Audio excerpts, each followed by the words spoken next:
अब हम लोग सुपरपोजिशन और हम कह सकते हैं इंटरफेरेंस के कुछ न्यूमेरिकल्स सॉल्व करते हैं। पहला न्यूमेरिकल मैं बिल्कुल इजी न्यूमेरिकल ले रहा हूँ जो हमारा है x1 is equals to A sine omega T plus 5 and x2 is equals to A sine omega T plus 5 ये दो वेव हमें या वेव की इक्वेशन हमें गिवन है। If the resultant wave the frequency and the amplitude remains equal to amplitude of superimposing wave के amplitude के equal है कौन resultant wave का amplitude, then find phase difference between two। तो इन दोनों के बीच में हम लोगों को phase difference निकालना है। तो phase difference क्या होता है, वो कांस्टेंट होता है, वो हमें पता है, इसलिए हम मान लेते हैं कि इन दोनों के बीच phase difference है फाई। क्या है? फाई। जब फेज डिफरेंस फाई होता है तो उस वाले केस के अंदर रिजल्टेंट वेव का एम्पलीट्यूड का जो फॉर्मूला होता है वो क्या होता है, A is equals to root a1 square plus a2 square plus 2a1 a2 cos of five. Okay, अब गिवन है हमें कि इस रिजल्टेंट के एम्पलीट्यूड की वैल्यू इस वेव के एम्पलीट्यूड और इस वेव के एम्पलीट्यूड के इक्वल है। देखिए इस वेव का एम्पलीट्यूड कितना है a और इस वेव का एम्पलीट्यूड भी कितना है ए, राइट। सो हम लोग लिख सकते हैं a इज इक्वस टू, इसका अगर हम रूट हटाएंगे क्या हो जाएगा, A square is equals to A square plus 2 ये a इंटू ए क्या बन जाएगा ए स्क्वायर और आ जाएगा कॉस फाइव। तो यहां से ए स्क्वायर कितना हो जाएगा 2a स्क्वायर, इसको इधर लाएंगे तो क्या बन जाएगा A square minus 2a square is equals to 2a square cos five. Okay, so यहां से बचा minus A square is equals to 2a square cos five, right. अब यहाँ ए स्क्वायर से स्क्वायर कैंसिल हो जाएगा और हमें मिलेगा cos five is equals to -1/2। तो फाइव कितना हो जाएगा, यहां से फाइव हो जाएगा कॉस इनवर्स -1/2 और ये कॉस इनवर्स -1/2 कितना होता है, ये होता है 2π/3। तो राइट आंसर इसका कितना हो जाएगा 2π/3। तो दोनों में फेज डिफरेंस हो गया 2π/3। ओके, अब हम नेक्स्ट क्वेश्चन ले लेते हैं। तो नेक्स्ट क्वेश्चन है हमारा, two sound source of same frequency produces sound intensity I0 and 4I0 at a point P, okay, when used separately। जब दो साउंड सोर्सेस को सेपरेटली हम यूज लेते हैं उस वाले केस में किसी पॉइंट P पर इनकी इंटेंसिटी I0 और 4I0 है। Now they are used together so that the sound waves from them reach P with a phase difference five. और जब दोनों को हम एक साथ काम में लेते हैं उस वाले केस में पॉइंट P पर इनमें फेज डिफरेंस दिखता है कितने का, फाइव का।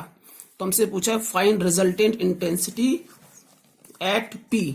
कब फाइव इज इक्वल टू 0 पे पूछा है, फाइव इज इक्वल टू 2π/3 पे पूछा है और फाइव इज इक्वल टू पाई पे हमसे पूछा है। बेसिकली आप इसको समझ ले। पहले देखिए हमसे कहा गया यहां मान लो एक सोर्स है, यहां हमारे पास क्या है, एक सोर्स है, साउंड का सोर्स है, ये पहला सोर्स है। अगर इस सोर्स की अगर हम बात करें तो कोई पॉइंट है P, ये कोई पॉइंट है P। इस पॉइंट P पे इस वाले सोर्स की इंटेंसिटी कितनी है I0, इस वाले सोर्स की इंटेंसिटी कितनी है I0। ऐसे ही अगर हम इस सोर्स फर्स्ट को रिप्लेस कर दें, फर्स्ट सोर्स को रिप्लेस करके यहां सेकंड सोर्स रखें जिसको मैं बोल सकता हूं S2, इसी की जगह पे S2, ठीक है। ये अगर S2 यहां रखता हूं, मैं एक सोर्स रखता हूं, तो उस वाले केस में इसी पॉइंट P पे इंटेंसिटी जो मिलती है हमें वो मिलती है 4I0, ये गिवन है। ओके, अब क्या कहता है, now they are used together so that the sound waves from the reach P with a phase difference five. अगर हम दोनों को एक साथ कंबाइंडली काम में लेते हैं, ठीक है, जब इसकी कोई ना कोई इंटेंसिटी तो कोई ना कोई फेज था, इसकी कोई ना कोई इंटेंसिटी है 4I0 तब भी कोई फेज था। अब दोनों को एक साथ काम में लेंगे तो यहां से इससे भी वेव आएंगी ऐसे और इससे भी वेव आएंगी कुछ ऐसे, तो इस पॉइंट P पे इनके बीच में एक फेज डिफरेंस क्रिएट होगा। उसको कितना गिवन है? 5 के 3 वैल्यूज गिवन है, तीनों के लिए हमें आंसर निकालना है। ओके, सो इंटेंसिटी की फॉर्म में हमारा फॉर्मूला क्या होता है? तो इंटेंसिटी की फॉर्म में हमारा जो फॉर्मूला होता है वो हो जाएगा I is equal to I1 plus I2 plus 2 root I1 root I2 cos phi। ये हमारा इंटेंसिटी का फॉर्मूला होता है। ठीक है, अब सबसे पहले इन्होंने में दिया है phi इज इक्वल टू 0 के लिए। तो phi इज इक्वल टू 0 के लिए अगर हम बात करें तो cos 0 की वैल्यू कितनी हो जाएगी? 1। और यहां से I इज इक्वल टू कितना मिल जाएगा? I1 की वैल्यू कितनी पुटअप कर दी जाए? I0। I2 कितना? 4I0 प्लस 2, ये कितना हो जाएगा? I0। और ये कितना हो जाएगा? 4I0। Okay, cos phi cos 0 की वैल्यू 1 हो जाएगी। तो ये कितना हो गया? 5I0। ओके, प्लस यहां से 2 बाहर आ जाएगा तो ये हो जाएगा 4 और I0 ये आ जाएगा। तो यहां से कितना आंसर आया? 5I0।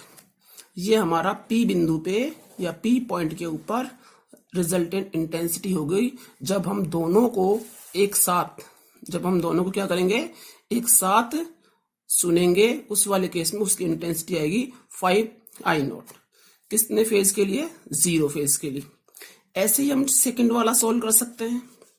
phi is equal to 2π/3। अगर हम लोग ये कहें कि यहां से आने वाली वेव और यहां से आने वाली वेव के बीच में फेज डिफरेंस 2π/3 है और इनकी इंटेंसिटी I0 और 4I0 गिवन है, तो पॉइंट P पे, यानी ये जो है पॉइंट P, उस पर इंटेंसिटी कितनी होगी ये हमें निकालनी है इसके लिए भी। तो इसके लिए भी हम सेम फॉर्मूला अप्लाई करें जो फॉर्मूला हमने यहाँ पे काम में लिया है। ओके, तो ये फॉर्मूला अप्लाई करेंगे तो आपका हो जाएगा I is equal to I0 plus 4I0, दोनों ये लिख देंगे, प्लस 2 रूट में क्या आएगा? I0 और यहाँ क्या आएगा? 4I0। ओके, केवल cos phi की जगह पे क्या आ जाएगा हमारे पास? ये आ जाएगा cos 2π/3। और cos 2π/3 की वैल्यू कितनी हो जाएगी? तो ये वैल्यू जाएगी -1/2। तो इसको सॉल्व कर लेंगे, ये आपको आ जाएगा 5I0 प्लस ये कितना हो जाएगा? 4I0। ठीक है, और इसकी जो वैल्यू आएगी वो हो जाएगी -1/2। कितनी हो जाएगी? -1/2। ये हम कर सकते हैं। इसको हम सॉल्व करें तो हमारा आंसर कितना आ जाएगा? 5I0 और ये हो जाएगा कैंसिल, यहाँ से ये कितना जाएगा? 2I0 माइनस में, तो 5 में से 2 माइनस कर दीजिए, क्या आ जाएगा? 3I0। ये हमारा इसके लिए आ जाएगा।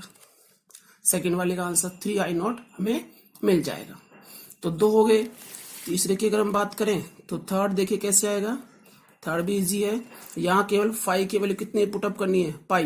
मीन्स इस इक्वेशन में अगर हम यहाँ पे पाई रखेंगे तो cos पाई की वैल्यू -1 हो जाएगी। कितनी आएगी? -1। इसका मतलब हुआ I is equal to 5I0 और ये हो जाएगा 4I0, प्लस में था, यहाँ -1 होगा, उसको इससे मल्टीप्लाई कर इसको इधर ले आएंगे तो ये कितना आ जाएगा? केवल बच जाएगा आपका I0। तो उस वाले केस में फेज डिफरेंस अगर पाई होगा तो आपका आंसर होगा I0। ये इसका सेकंड एग्जांपल। तो चलते हैं नेक्स्ट क्वेश्चन पे। अगला क्वेश्चन है हमारे पास, a sound wave of wavelength 32 centimetre enters the tube. The smallest radius r so that minimum of sound is heard at detector is. आप चाहो तो खुद भी कर सकते हैं इसको पॉज करके, और आपके पास 4 ऑप्शन दिए हुए, इसको हमें सॉल्व करना है। देखो थोड़ा सा हम इसमें ध्यान दें। अच्छा क्वेश्चन है, एस सी वर्मा क्वेश्चन है। एक साउंड वेव है जो यहां से जनरेट की गई है, इस सोर्स से यहां से जो साउंड वेव जनरेट की गई है, ये वेव कुछ इस प्रकार से इसके अंदर ट्रेवल करती है, जिसके पास यहाँ आते इसके पास 2 रास्ते होते हैं। यहाँ डिटेक्टर लगा हुआ है जो साउंड वेव को डिटेक्ट करता है। यहां से जो वेव जा रही है इसकी वेवलेंथ कितनी दी हुई है? 32 सेंटीमीटर। ओके, फिर ये पूछता है सो that the minimum of sound is here at the detector is, यहाँ जो मिनिमम साउंड हमें डिटेक्ट होगा वो उसके लिए आर की वैल्यू कितनी होनी चाहिए, ये हमसे पूछा गया। तो देखिए मिनिमम साउंड का मीनिंग ये हुआ कि हम इंटेंसिटी की अगर हम बात करें, मिनिमम साउंड इंटेंसिटी कब मिलती है, तो आंसर है मिनिमम साउंड इंटेंसिटी मिलती है जब पाथ डिफरेंस डेल्टा एक्स की जो वैल्यू होती है वो होती है 2n-1 लेमडा बाई 2। ये हमने पढ़ा इससे पिछले वाले वीडियो के अंदर, 2n-1 लेमडा बाई 2। ओके, अब देखिए डेल्टा एक्स क्या है, डेल्टा एक्स पाथ डिफरेंस है किस किस के बीच का, जो दो वेव चलती हैं उनके बीच का। देखिए यहां आने के बाद एक वेव ऐसे आएगी और एक वेव सीधा जाएगी, तो इन दोनों के वेव के बीच में पाथ डिफरेंस कितना आएगा, देखिए यहां से यहां जाना कितना डिस्टेंस होगा आर, और ये भी कितनी आर, ये 2r हो गई। इधर से ऐसे जाके वापस यहां आना, ये कितना है, तो टोटल 2πr होता है, तो आधा कितना हो जाएगा πr, तो यहां पाथ डिफरेंस कितना हो जाएगा πr माइनस 2r, ये दोनों का पाथ का डिफरेंस आएगा जब तक ये कहां पहुंचेंगी, डिटेक्टर पे पहुंचेगी। ओके, तो πr minus 2r, this is equals to 2n-1 lambda by 2। Okay, so यहां से क्या कॉमन आ जाएगा, r कॉमन आएगा, pi minus 2 is equals to 2n-1 lambda by 2। तो r कितना है यहां से 2n-1 लेमडा अपॉन 2, और यह आ जाएगा पाई माइनस 2। ठीक है, अब हमें r चाहिए मिनिमम, r कितना चाहिए, मिनिमम इंटेंसिटी के लिए r की वैल्यू कितनी होनी चाहिए। अब देखिए पाई कांस्टेंट वैल्यू है, लैम्डा कांस्टेंट है जो हमें दी हुई है 32 सेंटीमीटर, और आपका 2 वगैरह 1 वगैरह सब कांस्टेंट है। n की वैल्यू देखिए, n की वैल्यू चेंज होती है, और जो n की वैल्यू होती है वो हमारी 1 से लेके 1 2 3 4 ऐसे लेते हैं हम लोग। तो r बेसिकली किस पे डिपेंड कर रहा है, यहाँ पे n पे। अगर n की वैल्यू कम होगी तो r की वैल्यू भी क्या होगी, कम होगी। तो r को कम के लिए हमें निकालना है वैल्यू, तो हम लोग कह सकते हैं फॉर मिनिमम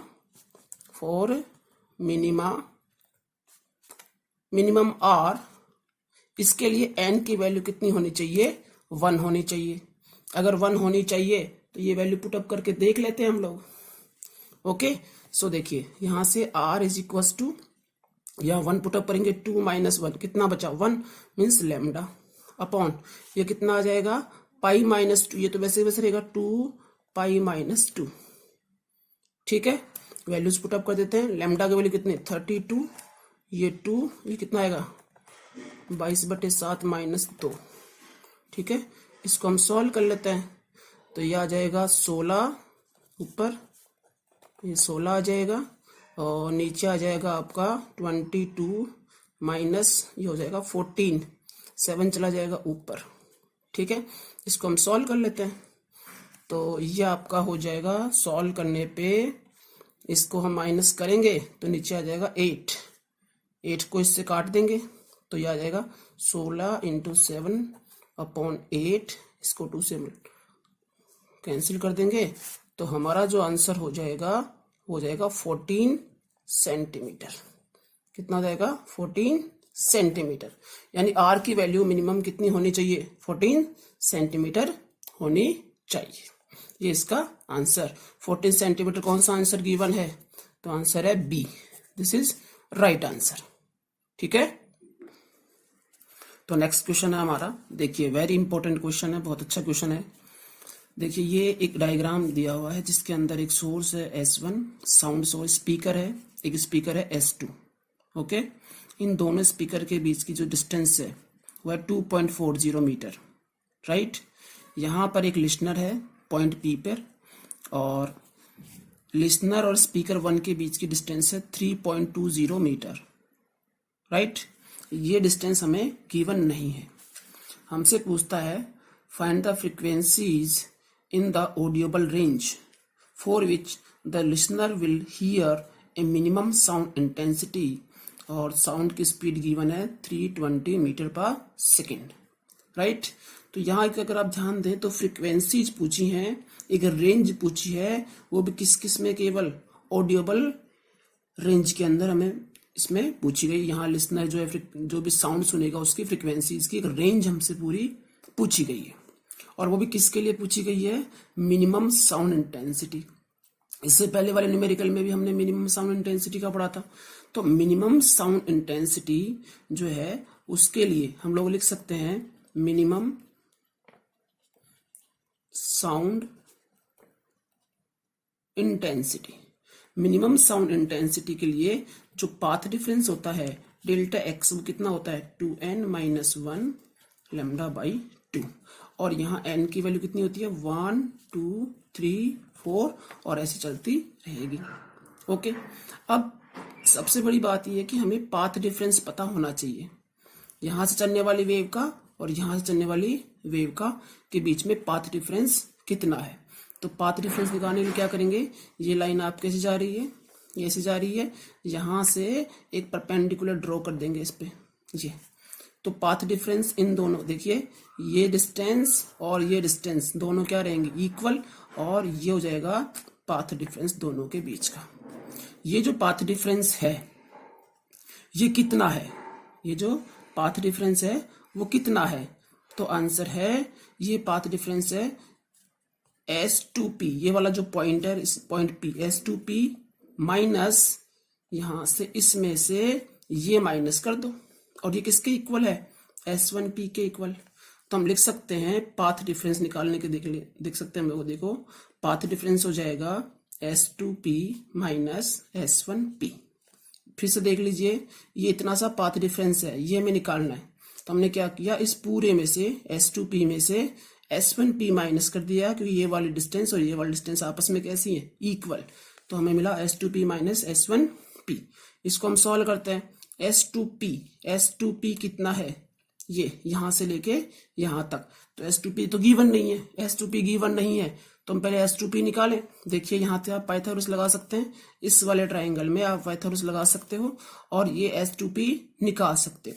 तो अगर मैं निकालना चाहूं तो S2P आप क्या लिखोगे, रूट में क्या आ जाएगा 3.20 का होल स्क्वायर, 3.20 का होल स्क्वायर प्लस 2.40 का होल स्क्वायर, ये आ जाएगा।